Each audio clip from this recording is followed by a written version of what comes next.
Welcome to the U.S. China Global Education television series, presented by the Confucius Institute U.S. Center in partnership with the World Affairs Council, Washington, D.C. This 10-part series brings together presidents of universities and cultural institutions that host the Confucius Institute, along with distinguished American business, diplomatic, and educational leaders, to discuss the importance of global education, language development, and people-to-people exchange between the United States and China. My name is Tony Cully Foster, and I'm the President and CEO of the World Affairs Council, Washington, D.C. Our focus is on global education, international affairs, and global communications. Like the Confucius Institute U.S. Center, we build educational bridges and advance international understanding between students, teachers, and professionals in the United States, China, and worldwide. We have a valued strategic partnership with the Confucius Institute U.S. Center. Their focus is on Chinese language development, global education, and people-to-people exchanges between the United States and China.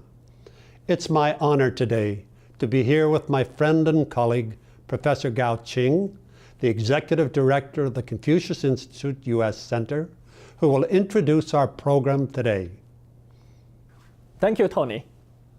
Today's program takes place on the beautiful campus of the University of South Carolina with two distinguished speakers. Dr. Harris Pastides, the President of the University of South Carolina, and Major General Charles Bolden, the former administrator of NASA. Dr. Harris Pastides is the 28th President of the University of South Carolina. He graduated from Yale University with 2 master's degrees and a PhD degree in epidemiology. As an unwavering advocate for a superior student experience, Dr. Pastides encourages engagement beyond the classroom through leadership, service learning, and international experiences. The Confucius Institute at the University of South Carolina is a successful initiative which has received the Confucius Institute of the Year award. In 2016, Dr. Pastides received the inaugural Global Changemaker Award, given in recognition of his ongoing commitment to transforming society and humanity through his important work. Now let's join Dr. Pastides, who will begin this important dialogue. It is a great pleasure to be here today on the campus of the University of South Carolina with Major General Charles Bolden. Welcome, General. Good to be here. Thank you very much. Thank you. Charles Bolden is a South Carolina native. He was selected as an astronaut in 1980 and served in that capacity for 14 years. He spent over 680 hours in space during 4 space shuttle missions, twice as commander and twice as pilot. His missions included the Hubble Deployment, as well as the first Space Lab mission to planet Earth to study the Earth's atmosphere. He also participated in the first U.S. Russian Shuttle Mission. In 1994, General Bolden returned to operational duty in the Marine Corps and retired as Major General after 34 years in service. He has so many honors, but I would like to mention that they include the Defense Superior Service Medal and Distinguished Flying Cross, and he was elected to the United States Astronaut Hall of Fame in 2006.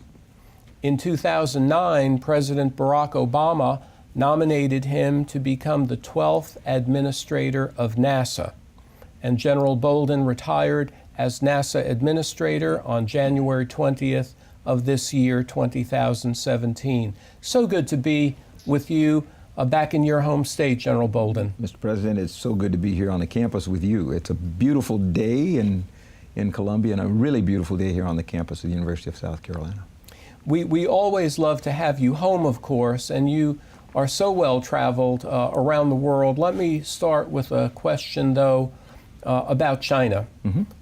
Maybe you could tell us how often you've traveled there and what your recollections or reflections are about this great country. I've actually, I think, 5 or 6 visits to China over the course of the last 13, 14 years. My first visit there was in 2004, and I was telling somebody earlier that I happened to visit Beijing and 4 other Chinese cities in the inaugural year for the Confucius Institute. And as a matter of fact, I'd never heard of it, and the hotel in which we were staying in Beijing was having a Confucius Institute conference to inform people about this idea. Yang Li Wei was China's first astronaut. He had flown the year prior, and he and I talked to a group of, I want to say 10,000 students from around the world. They were the young astronauts, and it was the International Congress of Young Astronauts. So I had an opportunity to meet him and talk with students and try to get them inspired about science and math and the like. So my experiences in China have been very fulfilling and very rewarding, and I look forward to continuing that.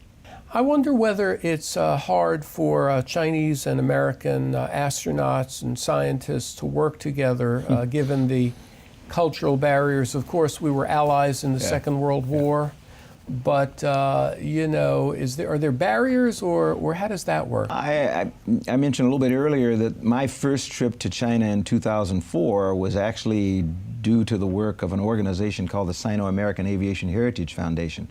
That was an organization of World War II combat aviators and support crewmen from dominantly China and the United States, but there were also some former Soviet pilots who had been involved. But they had come together unified on a mission to resist the aggression of the Japanese in World War II.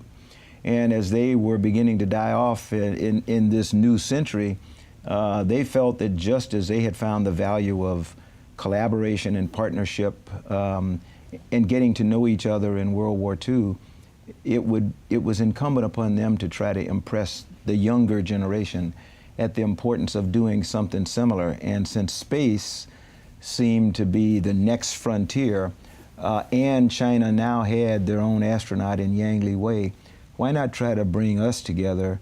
And so Yang Li Wei and I came together in Beijing in 2004, and we addressed a group of, I want to say 10,000 students from all over the world. We went right to where we thought we would have the most impact. And so he and I talked about our mutual experiences in space to these kids who were, my guess is from 12 up to 20, and tried to help them understand how, while we had grown up apart, our cultures weren't the same, there were common things that drew us together, like wanting to make the world a better place, wanting to advance science, and our belief that it would be really important for them to enhance their education. And the Sino-American Aviation Heritage Foundation brought us together to do that, and was the first step for me in my push to try to get the U.S. and China to collaborate in human spaceflight, something that I have not been successful in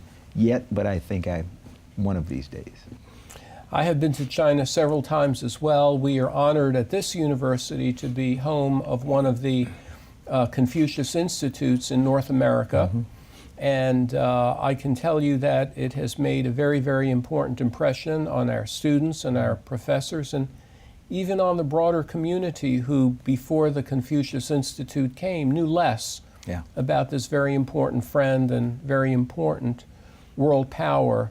Why would you think it is important for young people in particular on a college campus, or even younger than that, to begin to learn about China at an earlier age? Well, a number of different reasons. When you look at population alone, one of the most populous countries in the world, a world power in every respect. And from my vantage point as a person who's associated with the space program, they're the third nation in the world to put humans in space. And they're also a nation that has a very organized, deliberate plan for progressing through their human spaceflight program, getting humans back to the moon, and then eventually on to Mars. which is in line with what the U.S. wants to do. And so it has always been my belief that we're strengthened by our partnership and our diversity. You know, people talk about the terms diversity and inclusion all the time, and they only think about it in terms of race. But I think about it in terms of race, ethnicity, ideas, dominantly ideas. And so the Chinese are pretty important people when it comes to thinking about things that in which we're all interested, but may come at it with a different attitude. So I think we'll either engage them and become partners, or we'll end up one of these days standing on the outside looking in as the other nations of the world take the right move. Yeah. Mm-hmm. Space has been called, of course, the final frontier, the great frontier, and people are patriotic, of course, but it is not really possible for people of any one nation to own space. Is that why cooperation is important? Does space, in fact, belong to everybody? Space, in fact, belongs to the world, to all of humanity, and anyone who, in my opinion, anyone who believes that one nation can or will dominate is just sadly mistaken. Space is very difficult, and that's probably something that everybody should understand. Getting there is hard to do. Staying there and surviving is very hard to do. And my belief is that the more nations that are interested and capable that we can get to be a part of what I call the family of spacefaring nations, the better off we are. And I have to keep going back to the fact that when you look at the 3 nations that have put humans in space, in terms of consistency, China is on a slow, steady march to try to be a full partner in the family of spacefaring nations, and I think it's folly to think that somehow we're going to keep them from attaining that goal. Mm-hmm. They're very accomplished, the Chinese scientific community, I understand, with respect to glacier research, mm-hmm. for example, and so American collaboration with Chinese scientists, including in the aerospace program, mm-hmm. is not only good for Chinese, but good for Americans as well. Exceptional. Yeah. You know, you mentioned 2 of the areas in which, when I was with NASA, we pushed very hard to establish partnerships, permanent partnerships. One of them is the area of glacial characterization. And so NASA and the Chinese Space Agency, the Chinese environmental agencies are partnered technically in a partnership that's looking at glacial characterization in the Himalayas, for example, because China is a partner in a program that NASA and the U.S. Agency for International Development sponsor called SERVIR, which is a program to provide archived Earth science data and real-time data from orbiting satellites to decision makers, whether they be government personnel or disaster managers or farmers. So SERVIR provides data that enables farmers to plan better crop management, better water resources management. It enables us to come in after a disaster and try to help people determine what the best route to recovery is. Our work with China in SERVIR came in handy last year or a couple of years ago after a devastating earthquake in Kathmandu, Nepal. We just happened to have a team of Chinese and American NASA scientists and engineers there doing some glacial research, and they were able to call in the assets from SERVIR and identify areas of devastation that probably the rescue workers would not have gotten to for weeks, and there would have been no chance of saving people. But using the assets available from space, we were able to kind of help them decide where they needed to go. So important partnerships with China. And then they're very, very good in looking at earthquakes, and it's an area that all of us are very concerned about. So we do studies there. And then the third area of importance is in aeronautics. They have a problem just like we do with air traffic management, just getting a smooth flow of traffic through your airspace system. And the Chinese came to us at NASA and said, look, we'd really like to partner with you in seeing if we can't modernize our airspace system the way that you're trying to help the FAA do in the United States. And so one of the last things that I was able to do as the NASA administrator was to sign an agreement, which was, I think, the first formal agreement with the Chinese in this area in more than 20 years in collaborating in air traffic management. So we're very excited. The next thing for us is to finally get over the hurdle of of bringing them into the family of spacefaring nations as far as human spaceflight is concerned. And I think we're oh so close. Yeah. How would that be given the cultural differences, if you will, for astronauts, Yeah. whether they're male, female, working together in a closed, confined space? Do you think those background differences would be overcome because of the shared mission? I think it's, you hit the nail on the head. The shared mission is what makes the difference. That our experience has been, you know, people say, how can you, I've been asked by secretaries of state, by heads of national governments, how do you guys work so well with the Russian Space Agency when the U.S. and Russia can't even look at each other diplomatically and politically? And I say, well, the thing that we have is a common mission. We built the International Space Station together with you know, our partner agencies from Europe and Japan and Canada, and we have a common mission trying to use the International Space Station as a platform for research that helps make life better for people back here on the planet. The Chinese want to do the same thing, and so in the interim, until we find a way to bring them into the community like the International Space Station, they're pressing on their own, and they have a human capsule called Shenzhou that they use very much like our Apollo spacecraft, and then they have Tiangong, which is the module that's very much like any module on the International Space Station, except the way that they're employing it or planning to employ it is exactly the way that NASA has been pushing to expand the use of low Earth orbit, where you use a module in a human-tended manner, so you can do things like crystal growth or materials processing without the presence of a human to mess things up. Humans have to exercise to stay healthy. And anytime you get on a treadmill or a bicycle ergometer or anything, it doesn't seem like you're doing anything, but you impart little micro G to the vehicle and it upsets getting perfect crystals and things like that. Mm-hmm. The Chinese figured out the best way to do it is go up there, put your samples in place, leave, and come back in 3 or 4 months. And so I think they are poised to be the perfect partner when it comes to commercializing low Earth orbit and getting nations out of it, so that together we can go explore deep space, go back to the moon and on to Mars, and do things like that. Fascinating. And possibly even in the area of commercial deployment to space, there could be some collaboration there between Chinese and American private partners who would want to visit together. Yeah. Exactly. In addition to the obvious technical benefits to mankind through better collaboration between China and the United States, I also think it could lead to a more peaceful world. I see it at our university when Chinese and American students befriend each other, eat together, attend their own holidays together. They demystify the differences in culture. They actually like each other. They even adopt some of each other's habits or customs.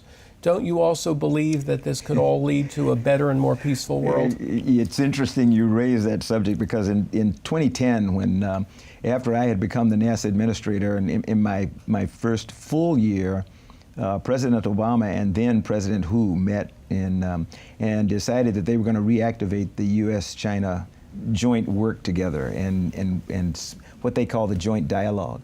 And one segment of that was to be the space dialogue. So I was told, along with my counterpart in the Chinese Space Agency, I was going to go to China and visit, and then they would come and visit several of our NASA centers here. And together we would determine the feasibility of coming together, as we had done with the Soviets in Apollo Soyuz. We'd find a way to come together to see if we could not become partners in space.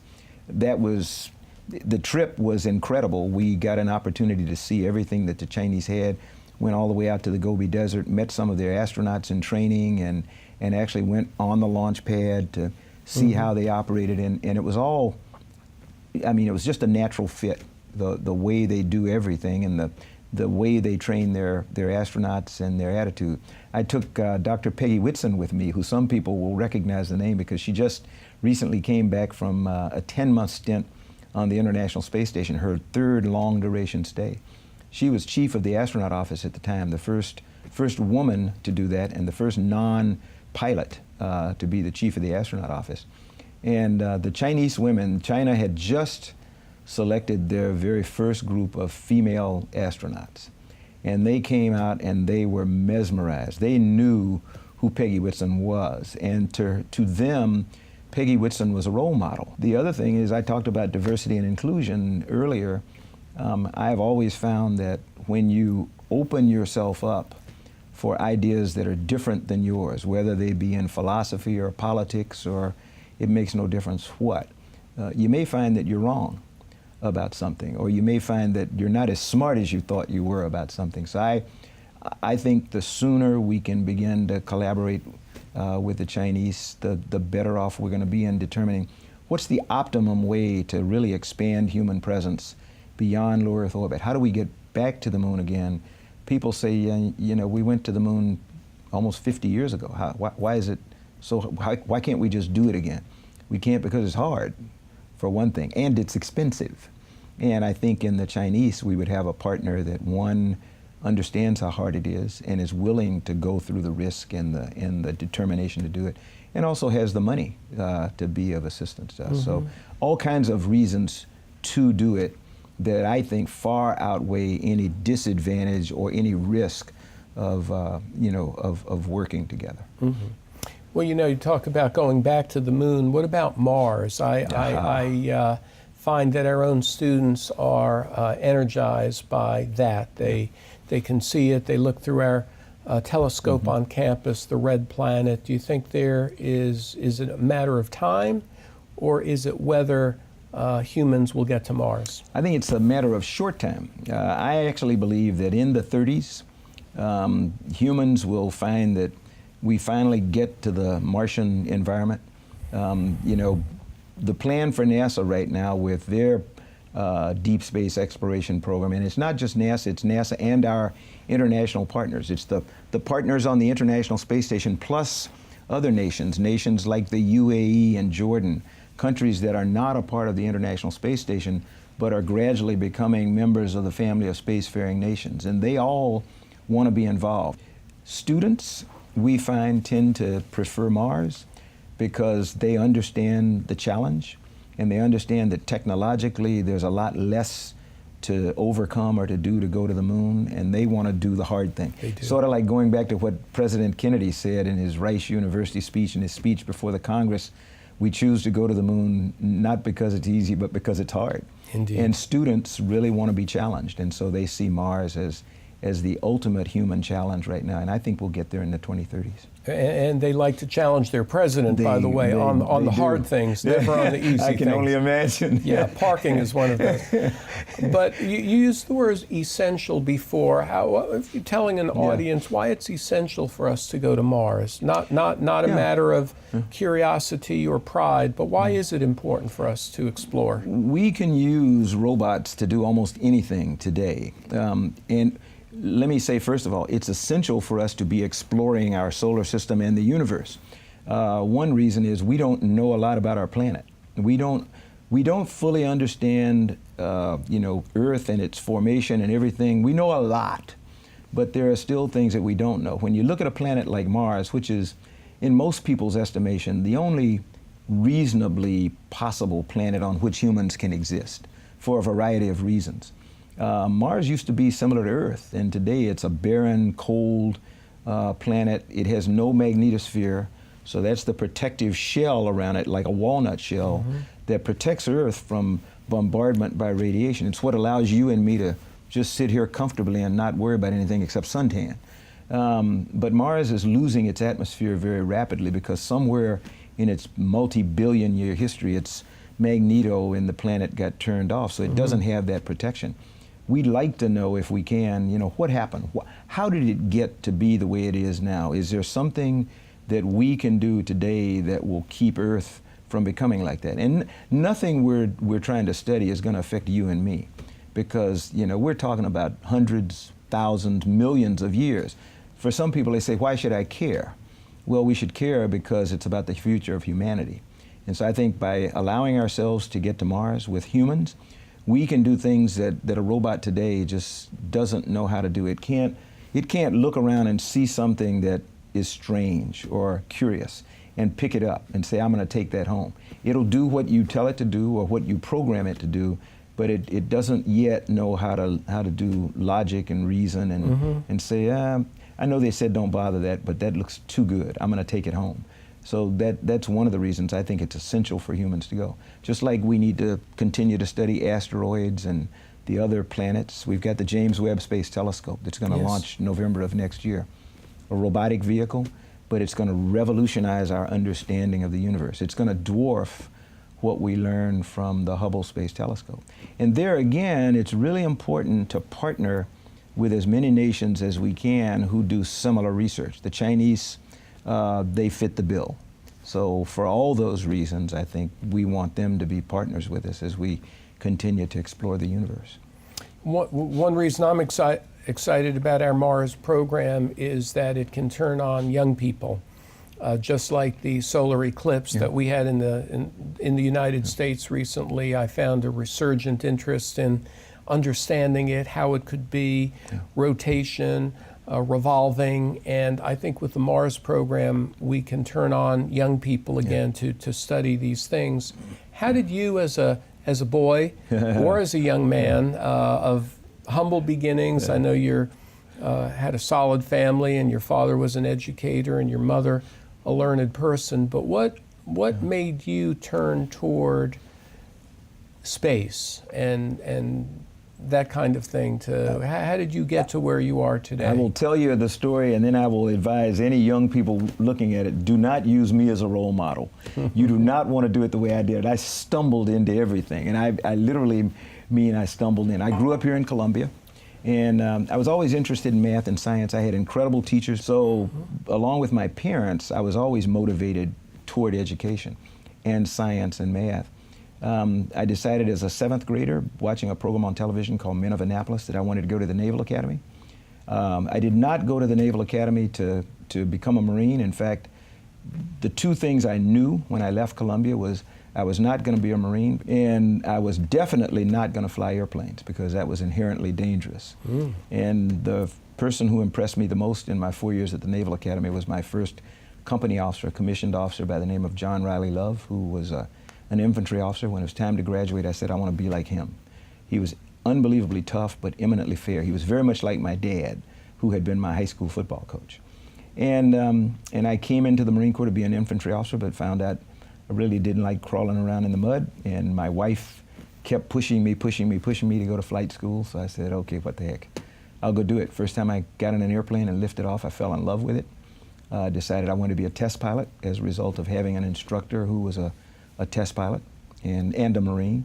So after applying a number of years, I got accepted to test pilot school, and while I was serving as a test pilot on a place called Patuxent River, Maryland, NASA had selected its first group of space shuttle astronauts, and among them was a South Carolinian by the name of Dr. Ron McNair, for whom the Aeronautics Center is named here on the campus of the University of South Carolina.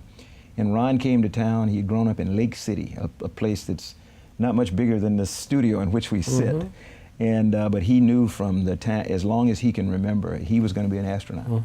But he came up to Patuxent River for a reunion with some other test pilots, and we met and found out that we had both come from essentially the same background, the segregated South.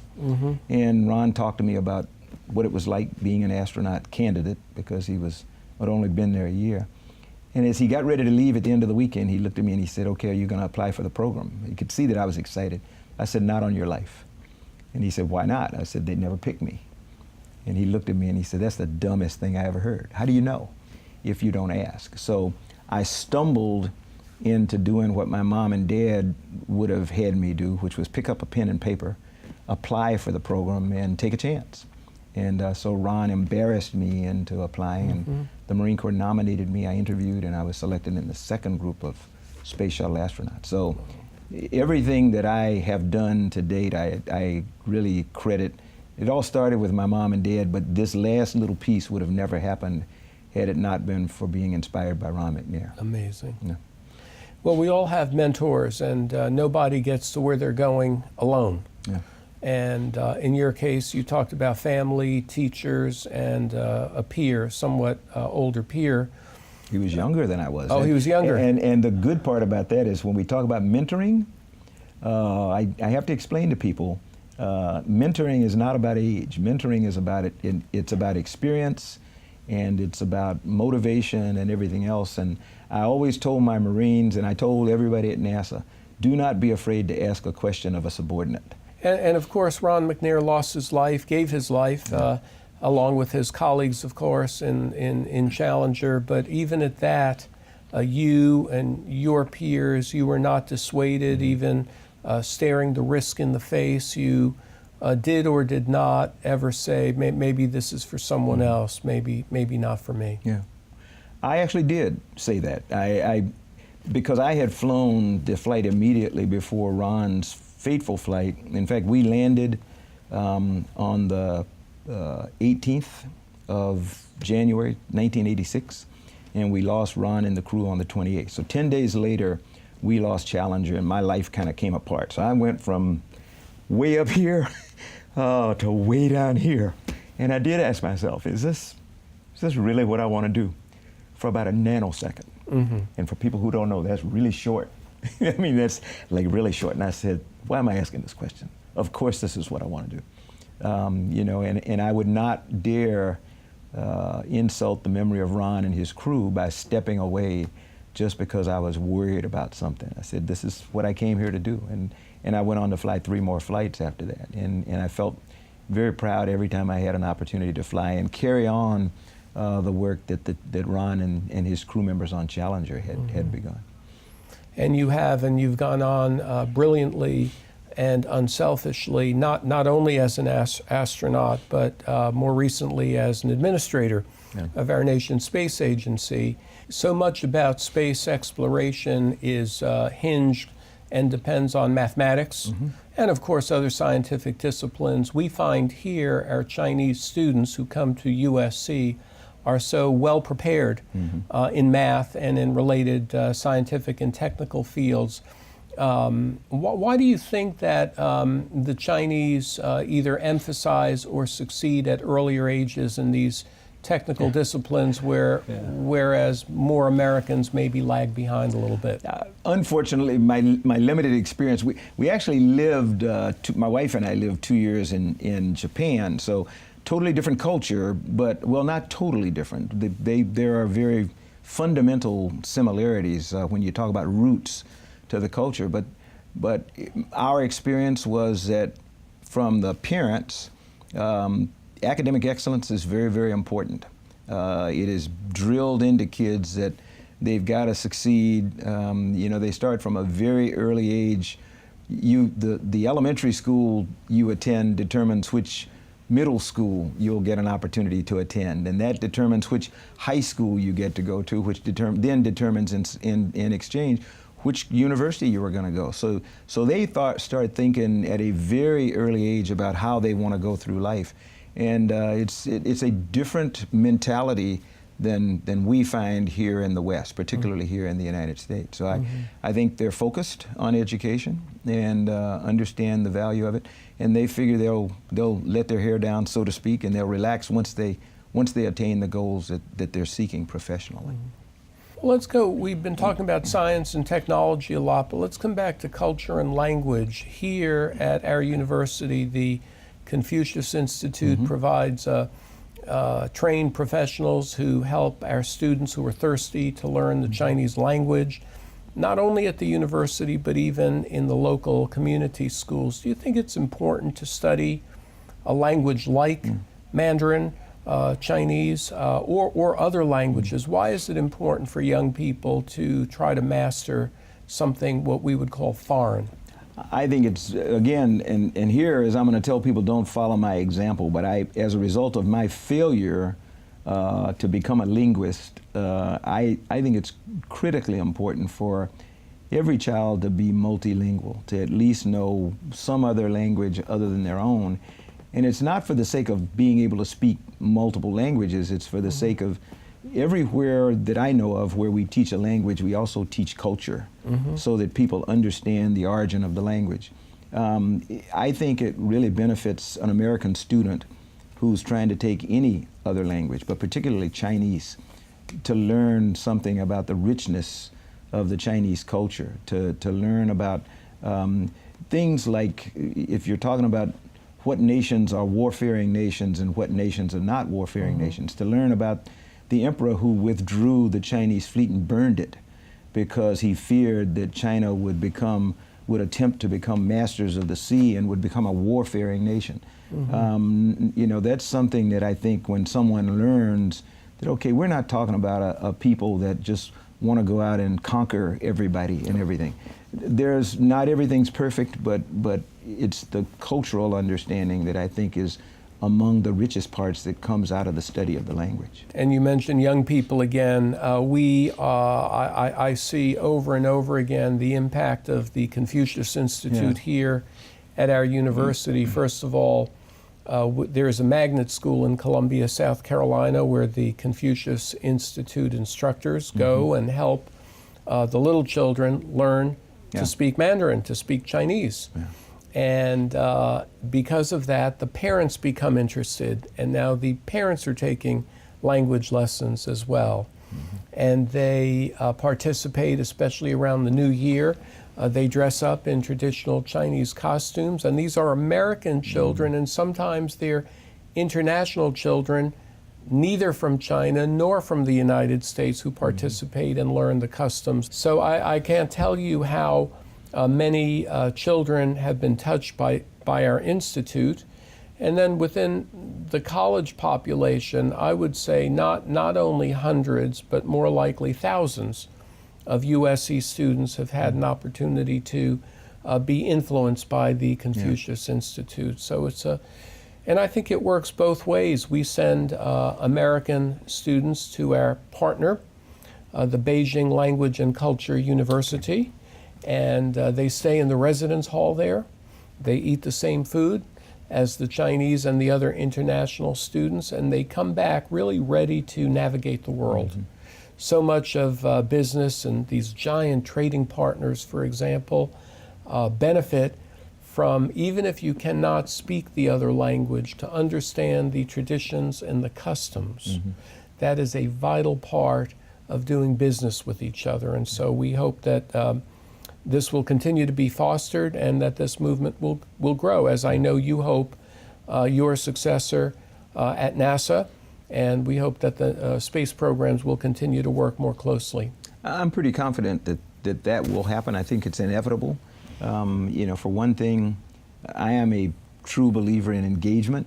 I spent 34 years in the Marine Corps, and I did not always have an opportunity to pick my partners.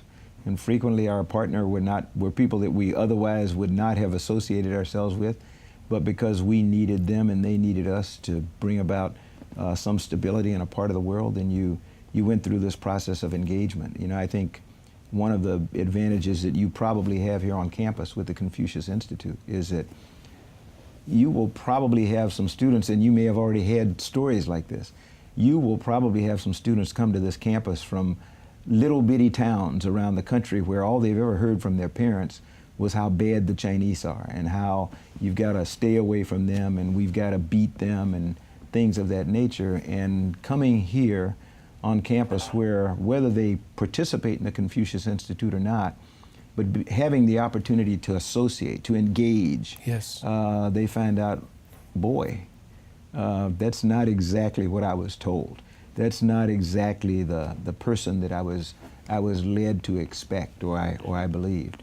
And inevitably, I think in campus life we find, I did, that the person that you frequently least expect to reach out a hand to you to help you if sometimes gets difficult actually steps up and makes a difference in your experience on the campus. So I don't know what the percentage of Chinese students here on campus is, but I cannot help but believe that that has to happen, if only in small numbers. But every one number is a really important one. It does.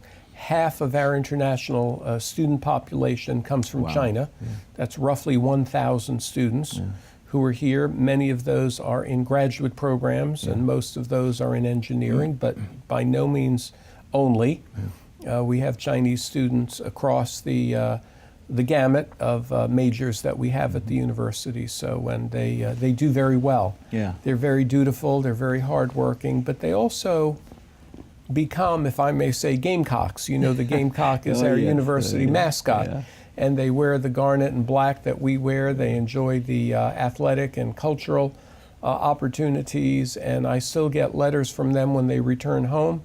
President Pastides, Yeah. I wish we could be there. We saw that the football team won a game. Yeah. You know, best wishes, and then they signed the letter, so it's a true joy.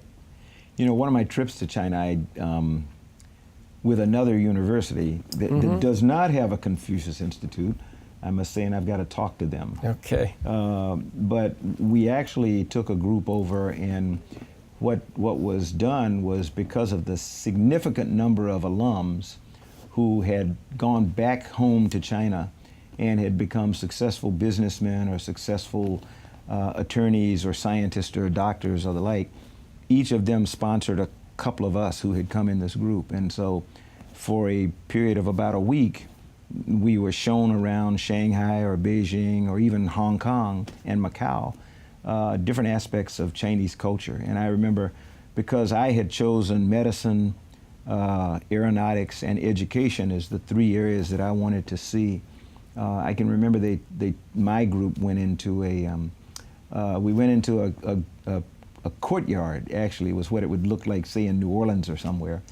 And you know, you always think about how bad I have it, but the courtyard had about 6 different one-room homes, and in each one-room home was a mom and a dad and a child, and but their lives to them were rich because of the richness of the family there. And to me, that was very instructive in the fact that the closeness of the family, the care for elders, a lot of things that we frequently associate with Eastern cultures that sometimes here in the United States, you know, we take for granted and we don't spend a lot of time with it. So that the getting up in the morning and seeing the Tai Chi in the, you know, in the park where I go to a gym in the morning. Me too. You know, you wake up in China and you look down, and every workplace has a morning workout session, no matter how old the employees are, and that in itself is what I call team building. So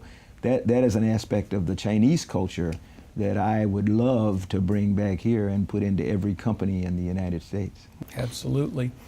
They also, through the Confucius Institute, provide to us magazines and periodicals and written information about culture, cinema, film, and as I said before, performances. And it's amazing at first blush, General Bolden, that things look so different, but when you go to China, you find out that the fundamentals are really the same. Yeah. The zeal to be educated, families who will do without to provide their children any material comfort or educational comfort they might need. And I've always said to myself, you cannot make war on people you know. Yeah. And that's why I think these international bridges and exchanges are so vitally important. We want our children and grandchildren to live in peace. The Chinese do too. Yeah. And I think a very important step to accomplishing that is to get better acquainted. There are a lot of quaint sayings that I try to remember now and then. One is, you can't make a fist with two hands that are grasped in friendship. That's one thing. And Tom Friedman wrote a book that one of his first big books was The World is Flat.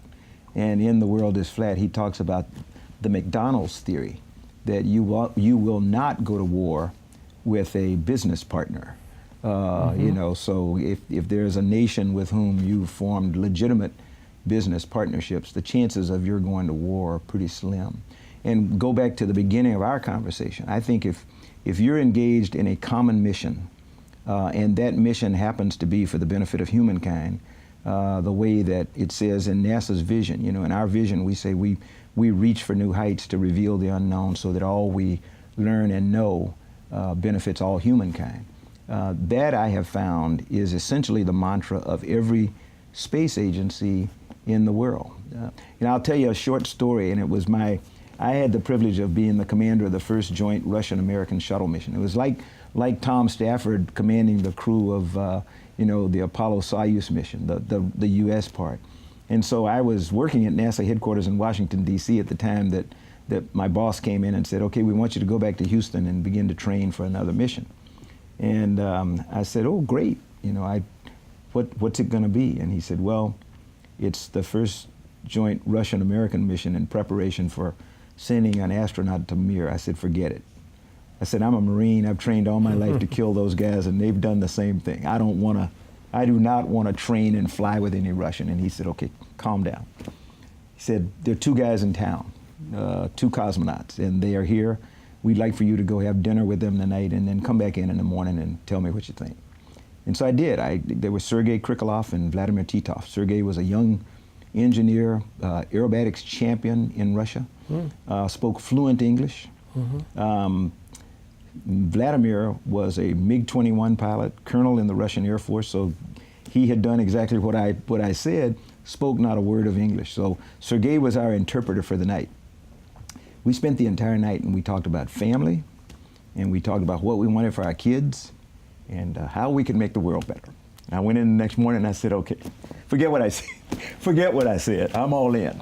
And, you know, that was 1993, 1992, 93.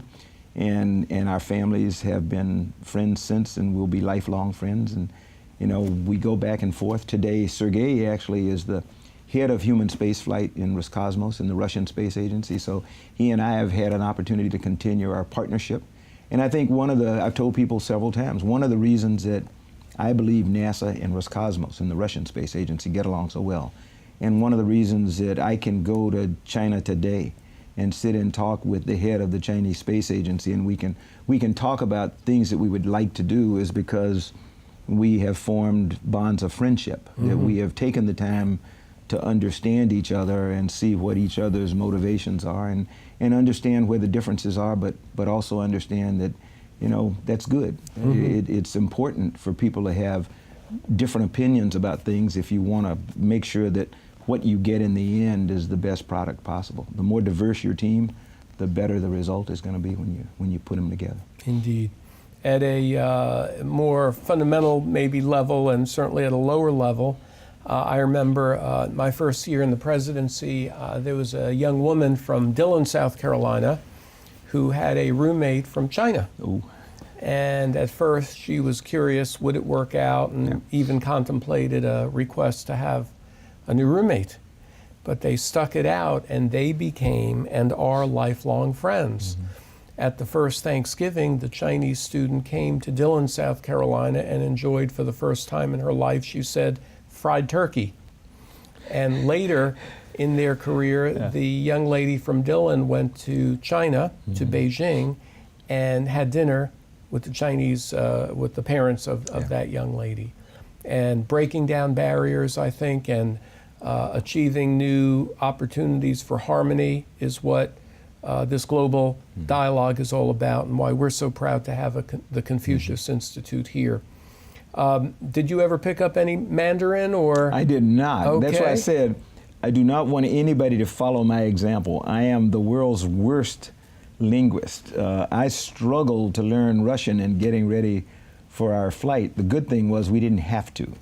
Unlike today, I tell I was just in Houston a couple of days ago and had a chance to go into the astronaut office and meet the members of the new class, the class that we just selected a few months ago. From 18,300 applicants, we picked a dozen people. And I told them that I was glad I served when I did, because I never would have been able to get into the program today. The three big prerequisites, is they have to be able to do a spacewalk, so they've got to be able to demonstrate the basics of that. They've got to be able to do robotic operations. Every kid today can do that. That's not a problem for them. They have to show a propensity for learning the foreign languages, because every crew member today is fluent in Russian. They have to be able to read, write, and speak it, because we fly as a crew member on Soyuz, on the Russian spacecraft, to get to and from the International Space Station. So if you go down and you talk to the 60-some-odd members of the U.S. Astronaut Corps, almost all of them, except the brand new guys, can carry on a conversation with you in Russian. Some of them will carry on a conversation with you in Mandarin. Even though we don't have a partnership yet in human spaceflight, They're trying to get ahead of the ball game, and some of them are already taking Mandarin so that they'll be able to communicate effectively. And you say, well, why do you need to be able to do that? Why don't you just say everybody's going to speak English on the crew? That would be easy, except today when we fly and operate, we operate through a number of control centers around the world. Mm-hmm. And frequently you're operating with a control center where a young engineer hasn't had the privilege of coming to the United States to learn English, and so they only speak German, or they only speak French, or they only speak Russian. And so the crew sometimes has to be able to communicate with them in that native tongue. Mm-hmm. Or you rely on an interpreter. And frequently the crew likes to be able to just communicate themselves so that they don't have the middle person on the ground who's trying to listen to both and talk back and forth to both. Well, maybe it's not too late for either of us. I plan that it's not too late for me.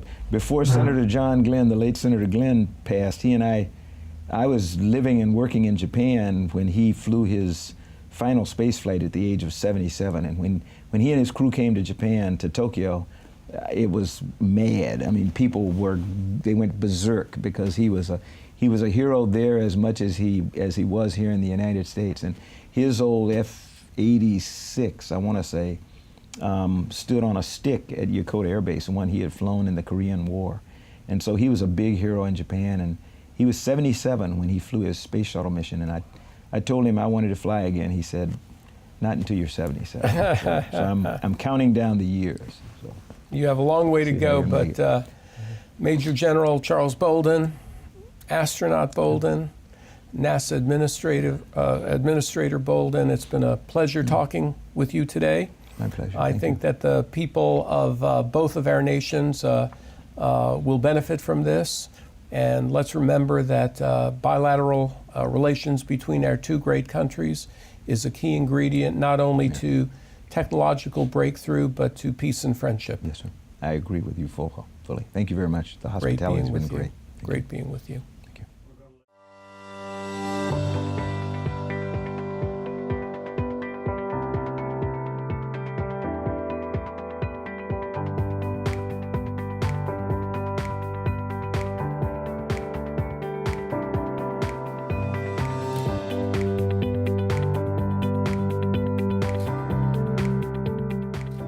The real focus of this program is to recognize 10 individuals who exemplify the mission of the Confucius Institute. And that mission is dedicated to the teaching of Mandarin, the development of additional cultural awareness about China. We have 10 exemplary students representing the vast diversity of the students body of Confucius Institutes all over the country. To all of the honorees tonight, congratulations. You really, really, really deserve it. But it's not just your knowledge of the language and the culture, it's actually the special spirit that inspires you to do this. And these difficult challenges that you've overcome in order to keep this going really require a certain quality of person to do this.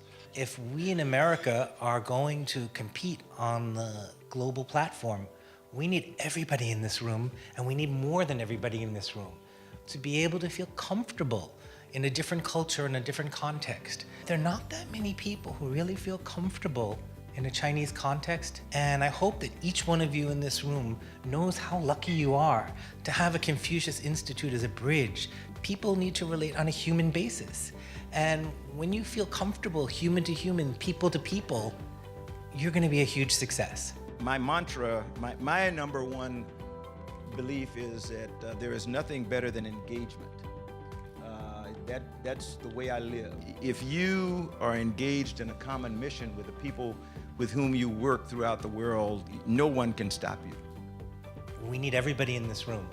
We need all of you to take your language and your cultural aptitude and your interest and to combine it with whatever other skill that you're doing. I don't care if it's accounting, I don't care if it's PR, I don't care if it's medicine. Put the two together and help the world connect. They are extraordinary young people, and I'm very proud to introduce them to you tonight. Americans should learn Chinese because America and China are so connected in economy and trade, and in our daily lives, China affects a lot of what we do. Having a strong relationship between these two countries is like is critical. And to do so, we have to be able to have these exchanges, and not just amongst like the major leaders. It doesn't just need to be the presidents of both nations meeting. It needs to be the everyday citizens learning more about each other. The East and the West both have different values, and both of them can combine to create something even more powerful. Both countries can benefit from each other, and China plays a large role in America's economy and culture. So it would help them fully, if they learn the language, it would help them with communicating further. Americans should learn Chinese just so they're not sitting in their little corner of the world. We could solve issues a lot better together by working together and learning how to communicate together, as opposed to individually. So I think the sum of us together is way better than us individually. Being involved in a Confucius classroom has really given me more of an understanding of not only a language, but a culture. And I've spent the past 6 or so years really immersing myself in Chinese, from the classroom to the field trips to the music to the people. And I want to major in international relations, and a lot of that is because of the experiences that I've had in my Confucius classroom. I would just say, just jump right in and start learning. And you can do it, especially when you have things like the Confucius Institute behind you. It's such a big world and such a diverse world, and there's so much that, at least for me, I don't even know what I don't know. And so by having educational cross-cultural experiences, I think it helps us broaden our horizons, it helps us deepen our understandings, and it helps us build connections with people. Being able to visit China and speak to other middle schoolers entirely in Mandarin is something I never could have imagined a few years ago. It all happened because of my friends at the Confucius Institute at William and Mary College. I shared my experiences growing up in the U.S., and the Chinese students shared their experiences growing up in China. I asked them what they would like people in America to know about middle schoolers in China. Can you guess what all of the kids wanted us to know? Like kids everywhere, they all shouted out homework. They said that they have way too much homework and not enough time for social and fun activities. They seem to think that American kids just have fun all the time. This is not true, by the way. So what I really want to do is raise my hand and raise a toast to everybody here, and to say thank you so much for getting it. Thank you so much for being part of this and understanding it, and to help us achieve what's going to be so important for the people that follow us.